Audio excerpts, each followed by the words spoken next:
ಚಾನೆಲ್ನಲ್ಲಿ ಸುಸ್ವಾಗತ. ಇವತ್ತಿನ ವಿಡಿಯೋದಲ್ಲಿ ನೀವು ನೋಡುತ್ತಾ ಇದ್ದೀರಾ kitchenware, organiser, household products ಮತ್ತು ಅಮೇಜಿಂಗ್ ಗ್ಯಾಜೆಟ್ಸ್.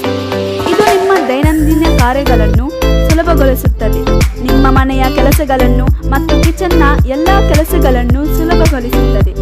ಈ ಪ್ರಾಡಕ್ಟ್ಸ್ ಮತ್ತು ಗ್ಯಾಜೆಟ್ಸ್ಗಳು ತುಂಬ ಕಡಿಮೆ ಬೆಲೆಯಲ್ಲಿ ನೀವು ಮನೆಯಲ್ಲಿಯೇ ಕೂತ್ಕೊಂಡು ಆನ್ಲೈನ್ನಲ್ಲಿ ಖರೀದಿಸಬಹುದು.